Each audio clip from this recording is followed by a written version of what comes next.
isi tukamutura imitwaro yacu. Turabasuje mu izina rya Yesu, Imana iduhane umugisha. Nk'uko dusanzwe tubizi, iyi ni channel icishwaho ibyigisho bifasha abigishwa kwiga Bibiliya ndetse n'ubundi butumwa bwose.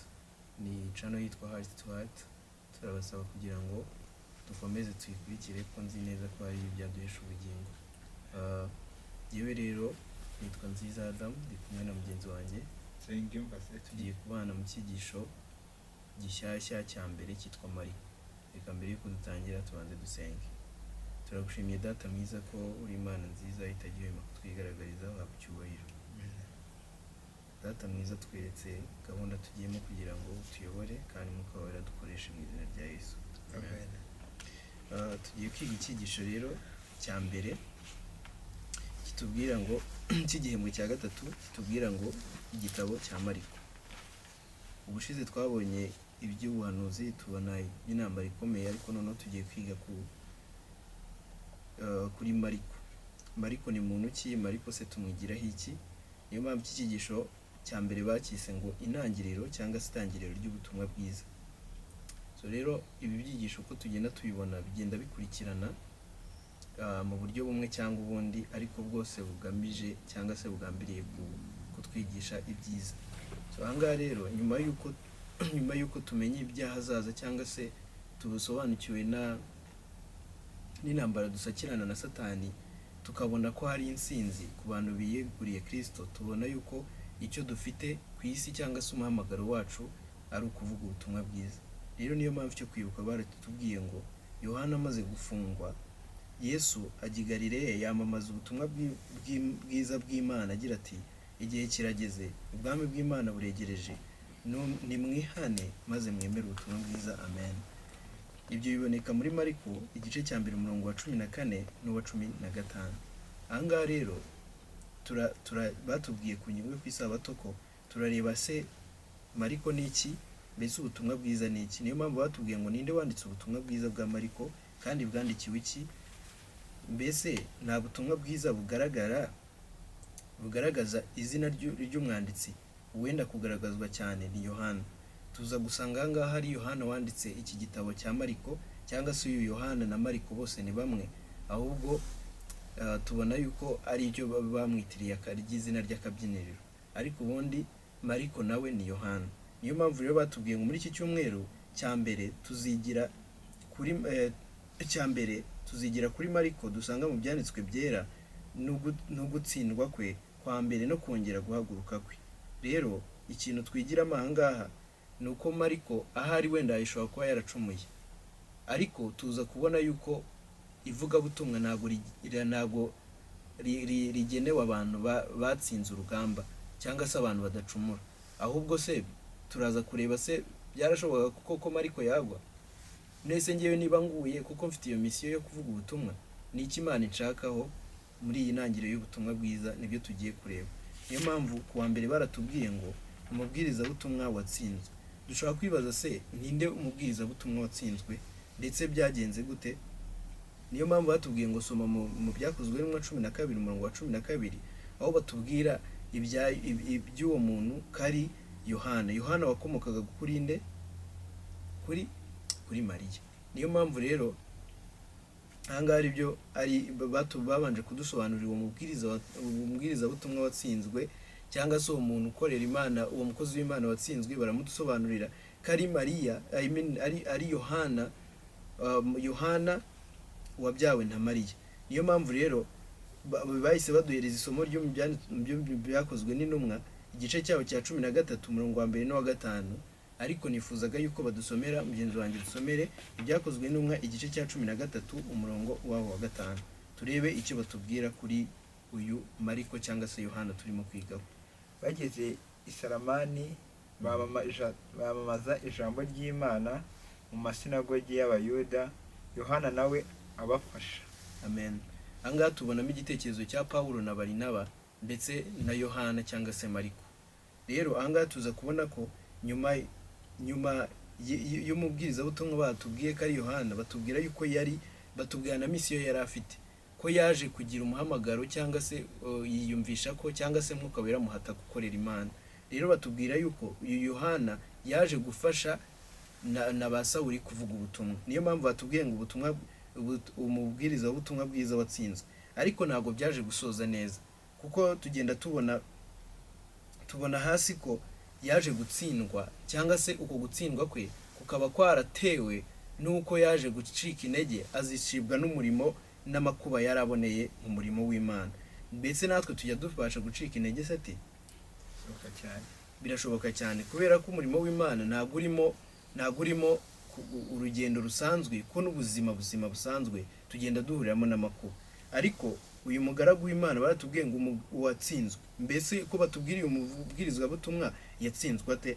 Nibyo batubwira hano mu gitabo cya Andrew White yanditse avuga ati ngo ahanga yagira ati, aha niho Mariko yagiriye ubwoba acika intege, maze amara igihe yarasezeye ku mugambi we wo kwiyegurira umurimo w'Imana n'umutima we wose, kubera ko ataramenyereye.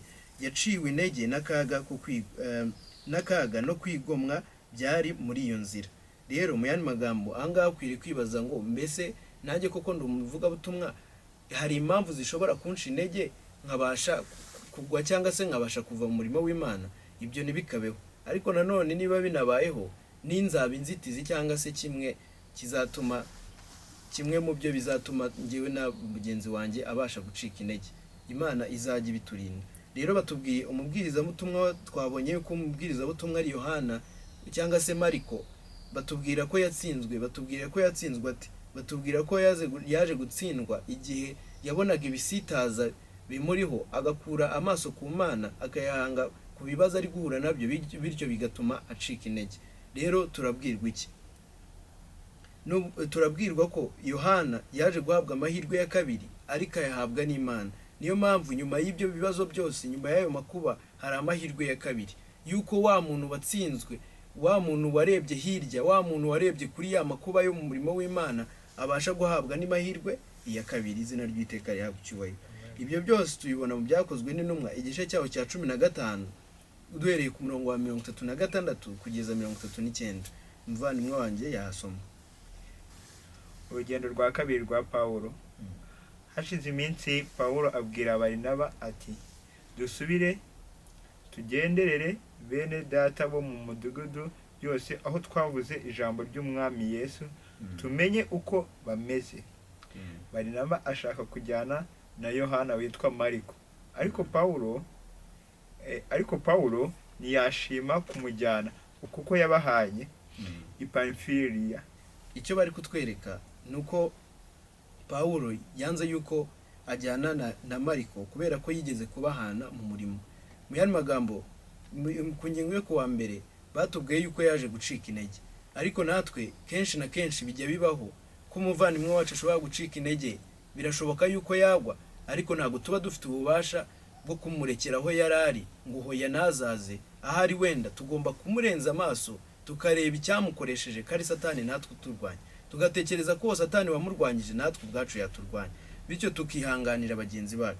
Niyo mpamvu batubwiye impamvu, batubajije ikibazo, batubwira ati kuki Barinaba yahaye amahirwe ya kabiri uyu muvandimwe.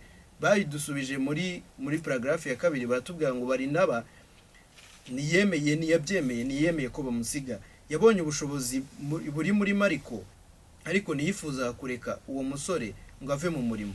Habaho impaka ndende hagati ye na Pawulo, ndetse byaje gutuma banatandukana. Ariko ndagira mbabwiye bavandimwe mudukurikiye, ntabwo tugomba gufata abavandimwe baguye ngo niturangiza tubatererane ku rwego badashobora cyangwa se tubakure mu murimo w'Imana. Oya, ahubwo twibuke ingingo cyangwa se uburyo Kristo yitwaye igihe yaje gutoranya ngewe umunyabyaha. Aravuga ngo nimuze mu mbera bigishwa, cyangwa se nimuze mumfashe kugusakaza ubutumwa bwiza. Si uko bari abakiranutse, ahubwo yabatoboye kubw'intege nke, ariko n'umuhate bari bafite. Imana yarebye umuhate. Nibyo rero Mariko nawe Barinaba yarebye muri Mariko, yarebesheje amaso y'Imana. Ariko Pawulo yaremeye Satani amukoresha ashaka kumuca intege. Satani rero iteka ryose ahora duca intege, atwibutsa aho twagiye, kugira ngo atwereke yuko nta nshingano dufite mu murimo w'Imana. ariko siko bimeze ku bana b'Imana ndetse n'abantu bashaka gukorera Imana. Imana ihora iduhamagarira gukora umurimo wayo, bityo ikabinyuzamo no kuduhesha gukiranuka kwayo. Niyo mpamvu batuhaye amasomo menshi, ariko ngeyeho ndibanda ku rwa kabiri rwa Timoteyo 4:11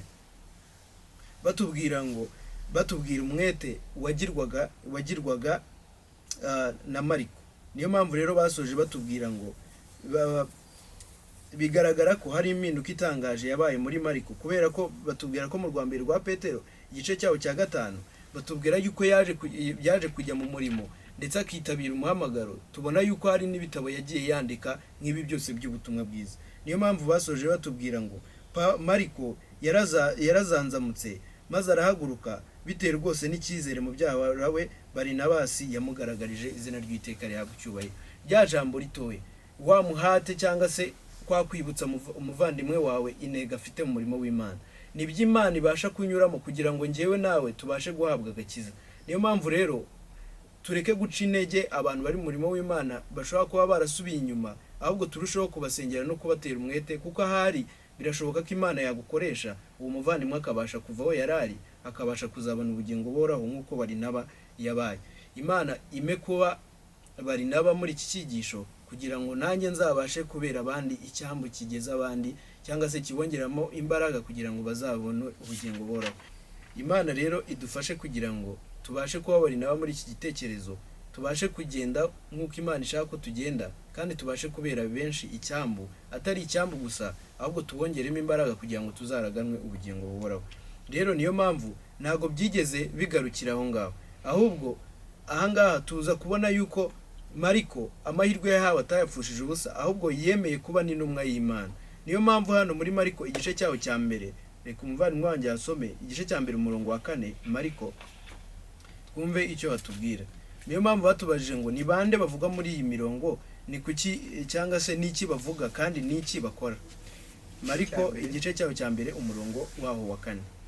Ku murongo wa 4 haranditse ngo niko Yohana yaje abatiriza mu mavuta, abwira abantu iby'umubatizo wo kwihana no kubabarirwa ibyaha. Amen.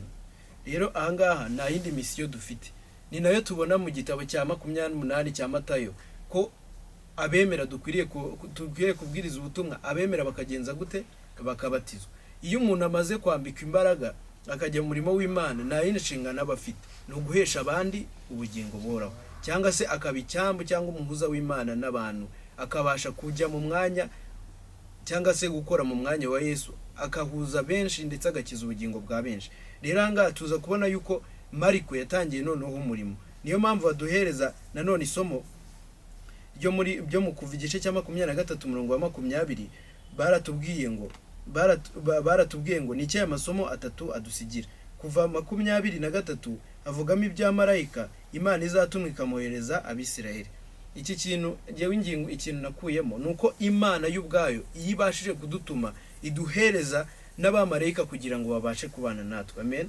Rero Imana iduha uburinzi, niyo mpamvu dukwiriye gufata icyemezo cyo kubana n'Imana, ingaruka zizabaho zose tukaziharira Imana.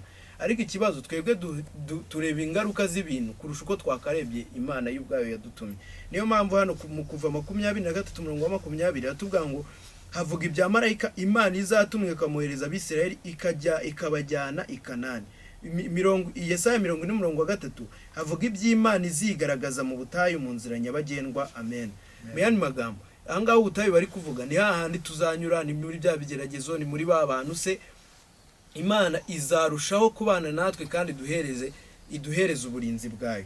Rero dusoza baratubwira kuri paragraphe ibanziriza isoza ngo ariko hari byinshi bigomba kubaho mbere yuko agera ku musaraba. Urugendo rumaze gutangira kandi Mariko azatubwira ibyarwo byose.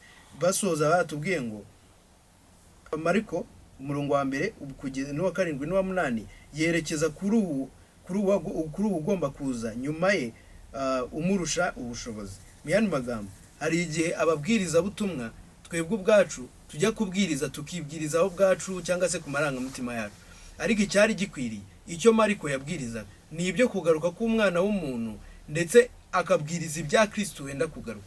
Bavandimwe, ukwiriye kwireba ukareba misiyo ufite. Ikindi cya kabiri ukareba ku butumwa wahawe, koko se ndi kubutanga neza.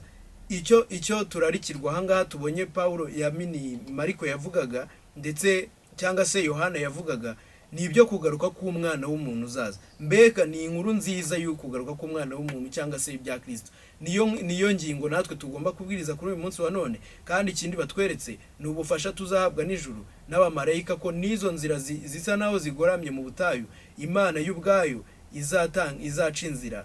Imana ibane natwe kandi irushaho kudusobanurira iby'umuhamagaro wacu ndetse na misiyo dufite muri uyu munsi wa none. Nibyo mbasabira, nanjye nisabira mu izina rya Yesu.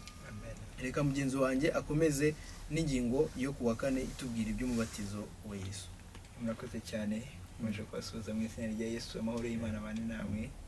By'umwihariko iyo turi kwiga kino gitabo cya Mariko, hari amagambo ahangaha abanza mu ijambo ry'ibanze bayibaranditse, rishaka kugira ngo tubanze turyumve neza, turisobanukirwe, biradufasha noneho kuzaza tugenda twumva hari icyo turimo. Ngo uhereye mu itangiriro ry'igitabo cya Mariko, bigaragara ko umusomyi azi uwo Yesu ari we. Uyu Mariko wanditse iki gitabo yari azi Yesu wari we. Ariko barakomeza ngo Mesiya umwana w'Imana. Ngo nyamara mu nkuru hagati abantu bagorwa cyane no gusobanukirwa uwo ari we n'icyo ari cyo.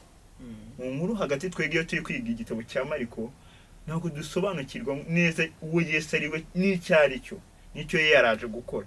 Ariko ahangaha batubwiye ngo keretse gusa abadayimoni, wibuka yuko abadayimoni babonaga Yesu bagahindira imishyitsi imbere yiwe, bo baramusobanukirwaga. Natwe rero igihe dusoma kino gitabo cya Mariko, mu gihe turi kwiga ubutumwa bwiza bwa Mariko uko bwanditswe, kugira ngo dusobanukirwe Yesu, dusaba Imana kugira ngo iduheze imbaraga irendeze y'abadayimoni babashaga gusobanukirwa Yesu, natwe tumusobanukirwe kuri urwo rwego.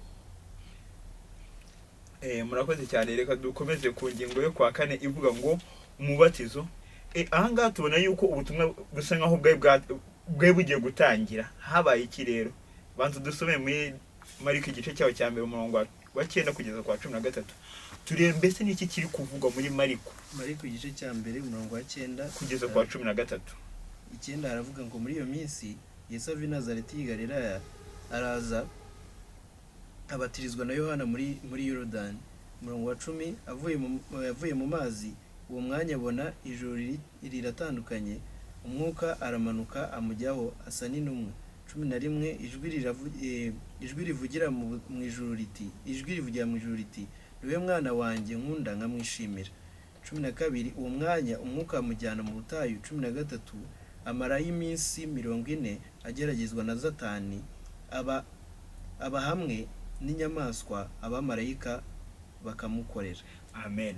Ahangaha by'umwihariko nimba bumvishije ano magambo, hari abantu batatu bari hariya ku mubatizo b'ingenzi bavuzwe mwahangaha. Hari Yohana, hari Mwuka Wera, hakaba n'Imana. Ngo Yesu akimara kubatizwa, ijuru ryarakingutse, Umwuka Wera amanukira Yesu asa nk'ishusho y'inuma, afite ishusho y'inuma. None ahangaha humvikana ijwi ry'Imana rivuga ati ngo nguyu mwana wanjye nkunda nkagenza ute nkamwishimira. Ariko turebe urugendo rwa Yesu rwagombaga kugenda gute. Mbese iyo umuntu amarira kubatizwa, urugendo rwiwe ni uruhe? Mbese byaba bihuye n'ibyo wowe waba warahuye nabyo, cyangwa we ushobora kuba warabatijwe ukahita ujya mu bindi? Ahangaha batubwira yuko kuboneka kwa Mwuka Wera, kuboneka kwa Mwuka ahangaha kwerekana ubushobozi bwa Mwuka Wera mu mibereho ya Yesu. Umwami yari atangiye urugendo rw'umurimo we, maze ahita asakirana na Satani uwo mwanya. Nuko Yesu akimara kubatizwa avuye mu mazi, Mwuka Wera mugezeho, akimugeraho ijuru rimaje kumuhamya ko ari umwana w'Imana. Yesu ahura n'umwanzi Satani. Ngo umwanzi Satani amujyana hehe? Mu butayu. Ubusobanuro bw'uru rugamba muri iyi shusho bwerekana mu byabaye mu minsi 40 yo kugeragezwa. Kuba yari ari kumwe n'inyamaswa n'abamarayika bafashaga Yesu, kuko ngo Yesu nawe yari afite imbaraga za kimuntu. Ahangaha yakenaga abamarayika kugira ngo babane nawe. Yesu rero umwanzi Satani yamujyanye he? Yamujyanye mu butayu kugira ngo amugerageze ibishoboka byose kugira ngo Yesu abashe gutsinda. Natwe rero iyo tumaze kubatizwa kenshi na kenshi, dutangira guhurana n'ibyago byinshi cyane, kuko tuba turi kumva yuko dushaka ijuru. rero na Yesu yahise ahura n'umwanzi Satani amujyana ahantu yagombaga kumugerageza kugira ngo amukure ku rufatiro rw'Imana. Anga batubwira ngo ubutumwa bwiza bwanditswe na Mariko butangira mu ishusho idasanzwe igaragaza Yesu mu mico ibangikanye y'ubumana n'ubumuntu. Kuko ngo ahanga mu butumwa bwa Mariko turi kugenda tureba tuzarushaho gusobanukirwa Yesu mu ishusho y'ubumana ndetse Yesu mu ishusho y'ubumuntu. Mbese bizahurizwa he? Mbese Yesu yabarinde? Nuko ngaha tubona Yesu nka Mesiya, umutware wari warahanuwe n'ibindi byinshi bigiye bikurikirana, ariko tukaza kubona no mu ishusho ya kimuntu.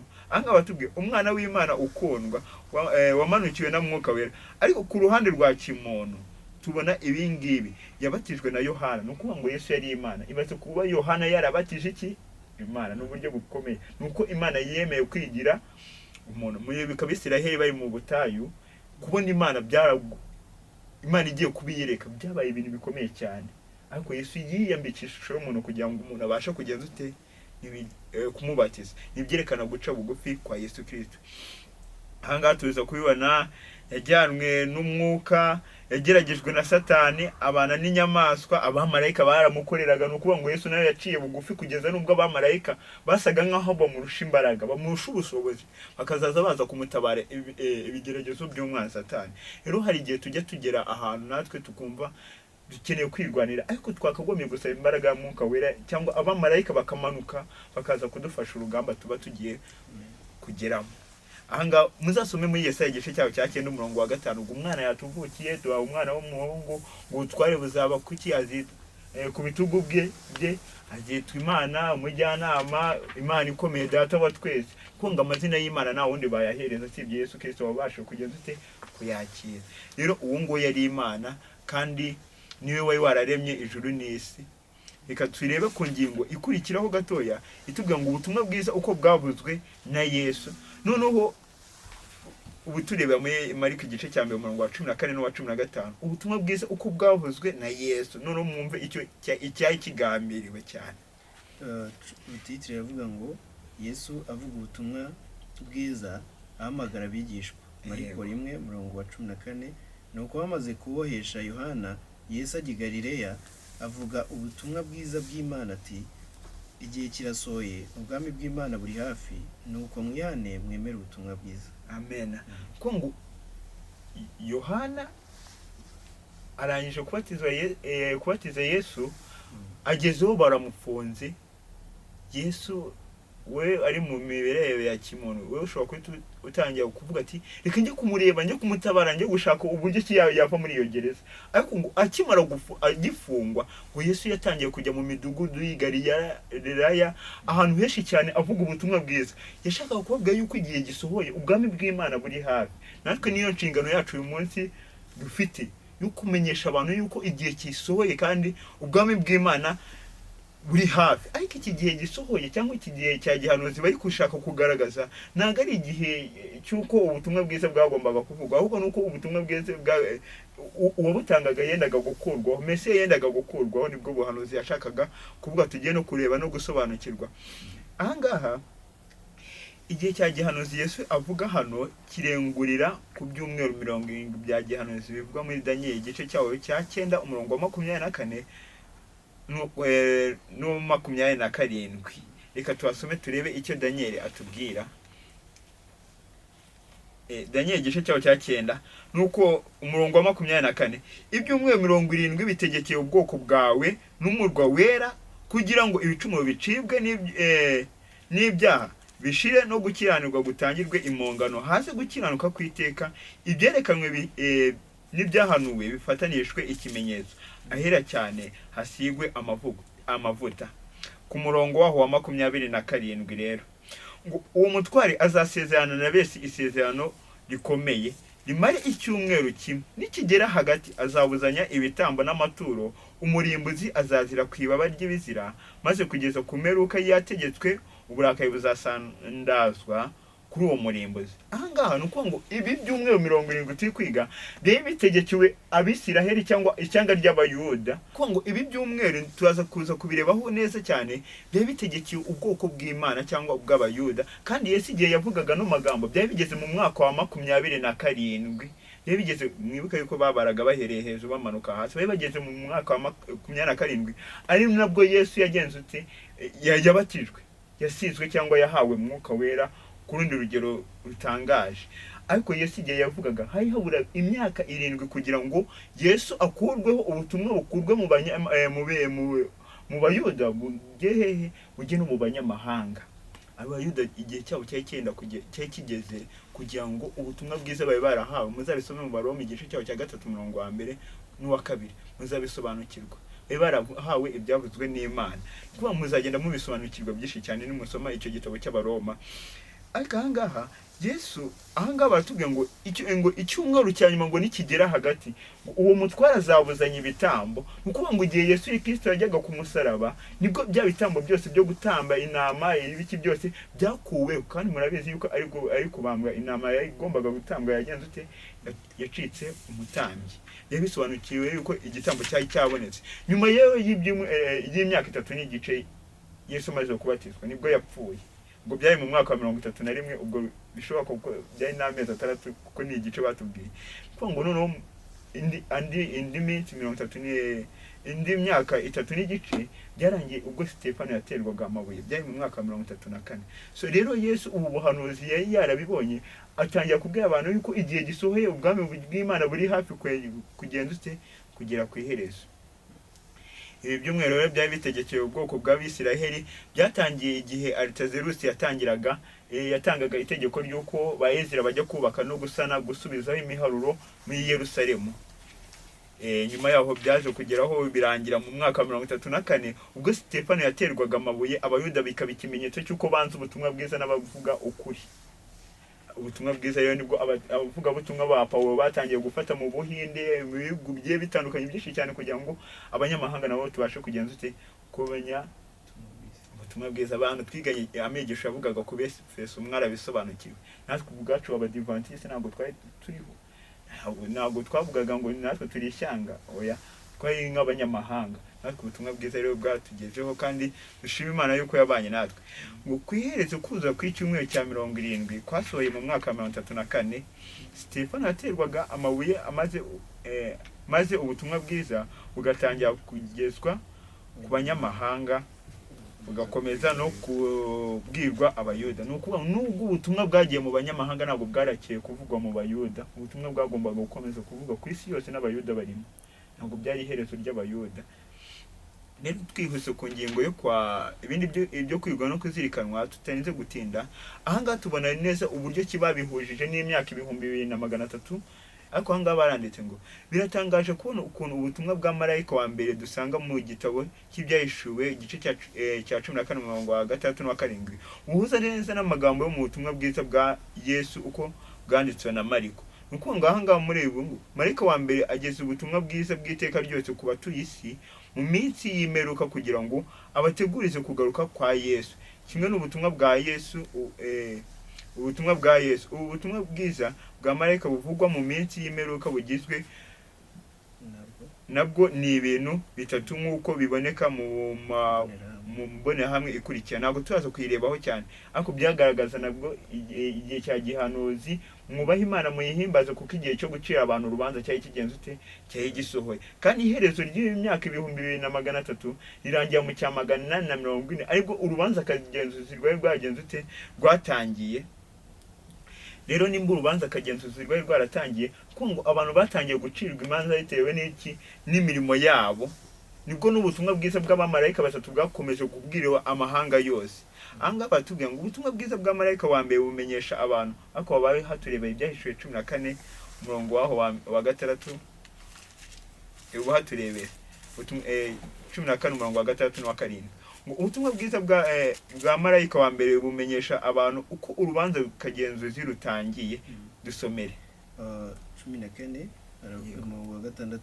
Nuko mbona marayika wundi aguruka aringanije ijuru afite ubutumwa bwiza bw'iteka ryose, abubwira abari mu isi b'amahanga yose n'indimi zose n'amoko yose, avuga ijwi rirenga ati nimwubahe Imana muyimbaze ifite igihe cyo gucira abantu urubanza gisohoye, muramye yaremye ijuru n'isi n'inyanja n'amasoko. Yego ahangaha rero murumva yuko harimo ikintu cyitwa kuramya. Ni ukuvuga ngo natwe umuburo dufite ahangaha ni ukubwira abantu yuko urubanza rusohoye kandi bagomba kuramya Imana. Ni ukuvuga ngo igihe cyose tutari kuramya Imana, byange bikunde tuba dufite kuramya Satani, kuko nta ruhande rwo mu hagati ngo kwifata ibiki, oya ntabwo bijya bibaho ku ruhande rw'Imana cyangwa mu mahitamo abantu bagira. Nimba tutaramya Imana, nimba tudakorera Imana, dukorera Satani.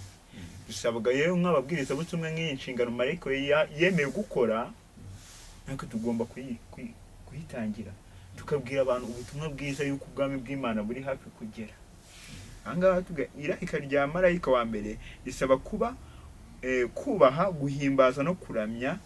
Ni irarika rigamije guhamagarira abantu kuba abayoboke ba Kristo, rigomba kugezwa ku batuye isi mu minsi iheruka, mu gihe ububasha bw'inyamaswa ivugwa mu byahishuwe igice cyaho cya 13 buhatira abantu kubaha, guhimbaza no kuramya igishushanyo cyangwa ikigirwamana. Kwa ngo rero abantu tubatangiye hakiri kare, tubabwira ubutumwa bwiza, bamenye icyo baramya, bamenye icyo bakorera, kandi nino nyamaswa tuzagenda turigarukaho. Ubutumwa bwiza bwa Mariko nimba buduteguriza, nimba Yesu Mariko yarasobanukiwe Yesu neza, natwe tugomba kumusobanukirwa tukamenya n'imbaraga ubutumwa bwiwe bufite ko kugaruka abantu kugira ngo babayoboke ba Yesu Kristo, ubwo agiye kuzagaruka azabahereza ubugingo buhoraho. Ningiye nawe kugira ngo rero dufatanye muri uwo murimo, dusaba umwuka w'Imana kugira ngo abitwumvishe kandi twiteguze kuzataha ubwami bw'ijuru, tutazaba babandi babuze ubwami bw'Imana. Dusaba imbaraga y'Imana kugira ngo ibane natwe. Ibyo nabasabira nanjye nisabira mu izina rya Yesu, amen. Seti yarakoze cyane. Twarebaga igitabo cya Mariko cyangwa se intangiriro y'ubutumwa bwiza. Icyo tubonye nuko haba yari Yohana, tubona ko yavukiye kwa Mariya, nyuma yaho baza kumuhimba Mariko, ariko twabonye ko nubwo yabaye umuvugabutumwa ariko yaje gucika intege. Tubona ariko ko yahawe andi mahirwe ya kabiri n'ayakerense. Tuza kubona ko na nyuma yo kutayakerensa yatangiye kubwiriza ubutumwa abantu umwe mu babatiza ba Yesu, ariko twaje kubona ko Yesu yahise ajya kugeragezwa. Rero igeragezwa rya Yesu natwe rifite icyo turitwigisha, ko no muri uko kugeragezwa Imana ibiri kumwe natwe, nkuko yahaye imbaraga Yohana kandi akabasha kuvuga n'iby'ubuhanuzi, ko natwe tugomba kuba bamwe mu bantu bakorera Imana, kandi ikiruta byose ukazahabwa imbaraga ya Mwuka Wera. Imana rero ikomeze duhishurire uburinzi bwayo, kandi icyo tubona nuko dufite ubushobozi bwo kwihitiramo uruhande tubona duhitamo, kandi urwo ruhande rukaba ari urwo kumenya Imana no kuyiramya. Imana rero duhe amahitamo akwiriye. Nibyo mbasabira nanjye nisabira mu izina rya Yesu.